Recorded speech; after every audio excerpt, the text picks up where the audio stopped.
Happy New Year, everyone. Happy New Year. It's Amy Haskell from Total Writing Enrichment with my faithful companion, Archie Haskell. And I'm just waiting for someone to walk by and then he will bark his head off. So we'll see how long this lasts. So I wanted to hop in here today because whereas I know a lot of students are done with final exams, we at Total Writing Enrichment have a lot of freshmen, sophomore, juniors, and seniors who are yet to take first semester final exams. So I have for you today 7 awesome tips. And these tips were created by students and tutors and myself at Total Writing Enrichment that will help you help your teen maximize their study routine. Here's the thing.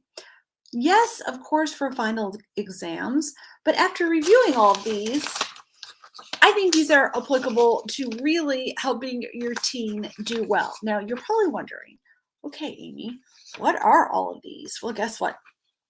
I am going to give these 7 free easy study tips for you, and I'm going to post the link in the comments, and you can go and grab them, print them out, and oh so gently put them on your son or daughter's desk. So this will help studying for final exams and creating great study habits for the entire rest of the semester. So it's a fresh new year, and what a better way to lean into academic success, college application preparedness success, and of course, critical thinking and writing success. So one of the first questions we always get from students is, Mrs. Haskell, I'm not sure exactly what's going to be on my English exam or on my social studies exam. Of course, that question applies to really any subject. So tip number 1 is make sure you know exactly the material that's going to be on the exam. Now, I know we can take a deeper dive with this, especially with English,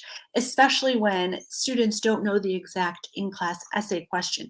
There are tips on how to absolutely prepare for in-class essays, even if you don't know the question. But number 1, and I can absolutely address those later. Number 1, make sure you know what's going to be on the final exam. And if you don't know, well, that leads into number 2, find out, because you are nurturing your relationship with your teacher. So this is the other question. Well, Ms. Haskell, what do I do if my teacher really hasn't told us specifically what's going to be on the exam? And furthermore, I don't think I really want to go in to talk to him or her. I never have before. I haven't gone into their office. I haven't gone in early, to help, to get help. Well, now is the time. So whether it's final exam time or not, and TO, I think I hear someone outside. I don't know if it's someone wheeling their garbage can up. So I'm waiting for this little guy, Archie, to bark and howl, which will be really funny.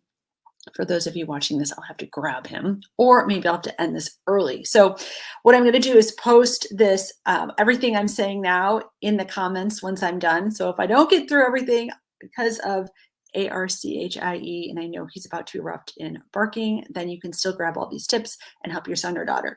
So number 1 is ensure your son or daughter knows exactly what is on the exam.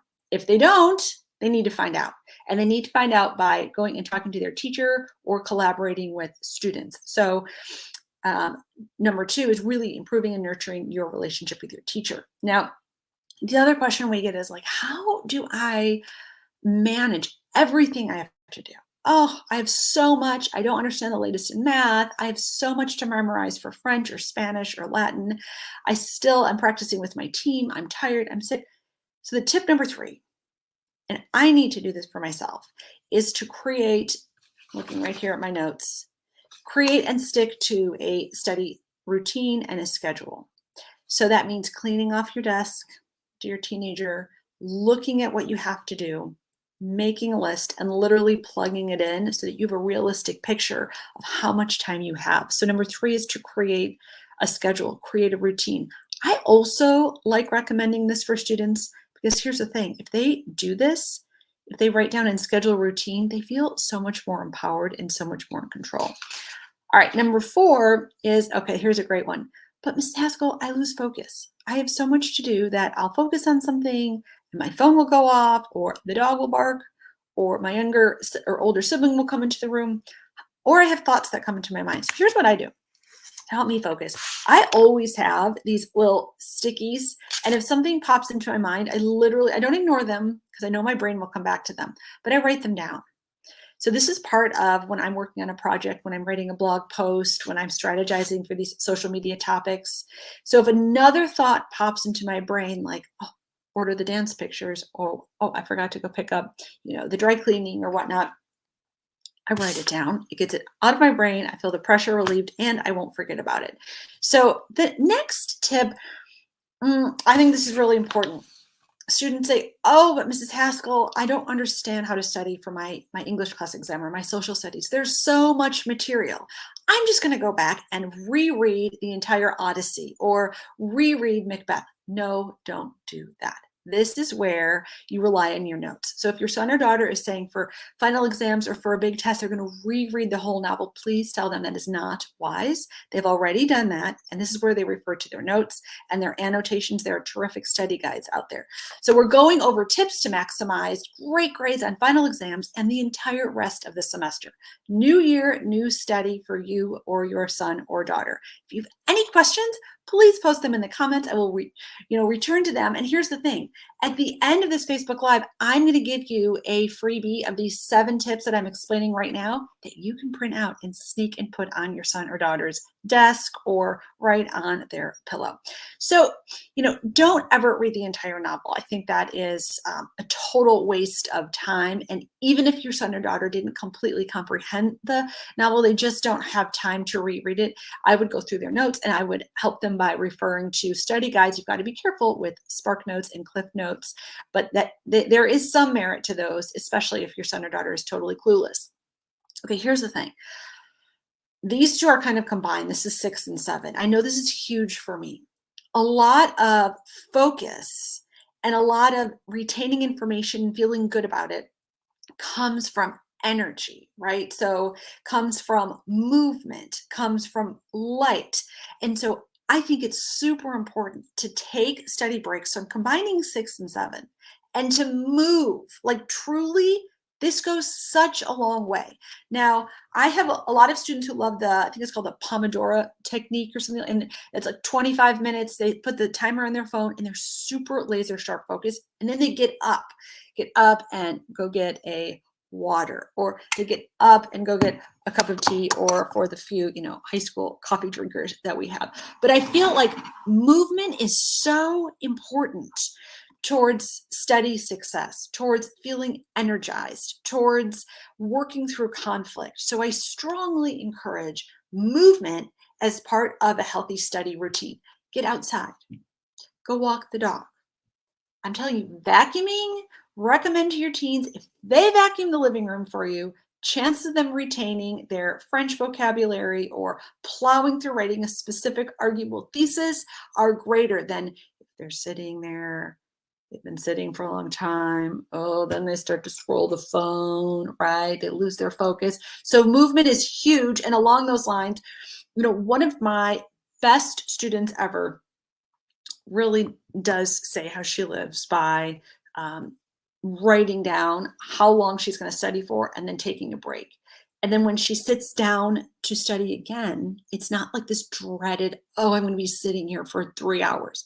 She knows after 25 minutes, after 30 minutes, she's going to get up and take a break. So today I've gone over very quickly 7 tips for studying really easily, really effectively, and getting the best grades possible on final exams. And even if your son or daughter is done with final exams, and I know that my own children are, but a lot of total writing enrichment students are not, and they have final exams coming up next week or even the week after that. And I know there's a lot of debate about which one is better. I, of course, have my personal opinion. I think there are pros and cons for both, but it is what it is. And if these tips are helpful for you, please post a comment and say helpful. Please let me know which tip is the most helpful. I want your kids to get A grades. I want them to know the habits that lead them to get A grades, that lead them to have writing be easier, that lead them to write college admissions essays, graduate school admissions essays with greater ease, because it's the habits that we do, it's the action that they take that yields the end result. Who doesn't want an A? right? Who doesn't want to get into every college? Who doesn't want to be in great shape? Who doesn't want to be super healthy? But here's my question.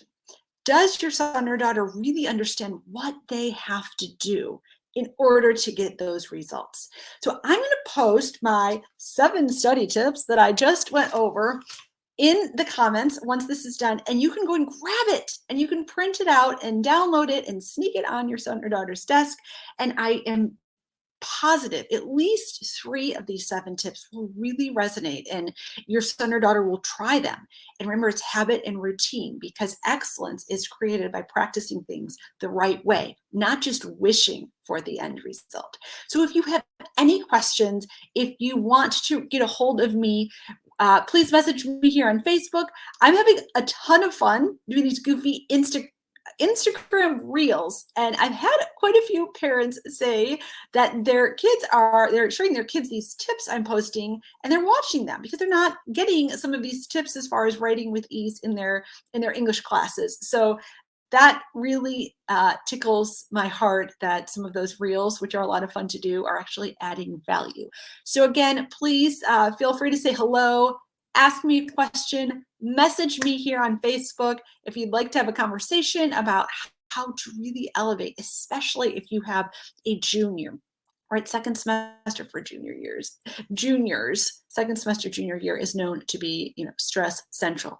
Let's make it not central, right? How can we take away some of that stress and get them into action, into inspired action, so that they feel a lot better about at least knowing what to do to get the grades that they want and then doing it. Talk about a sense of accomplishment instead of spinning and spinning, in their brains, feeling frustrated, blaming other people like the teacher. You can't change the teacher, right? You're not going to change the book you have to read. You're not going to change the assignment. You can complain, you can whine, but that's not going to get you the A. That's not going to boost your skills. So I'm here for you. Thank you. If you watch this on the replay, happy New Year. And stay tuned. I'm going to post the link to this freebie 7 easy study tips to win A grades on final exams and during the rest of the school year. So thank you so much. Happy New Year. And look at this. My dog Archie stayed sleeping the whole time. I thought he was going to get up and bark his head off at whoever it is that's outside that he usually does right when I sit down to think. All right, talk to you later. Bye.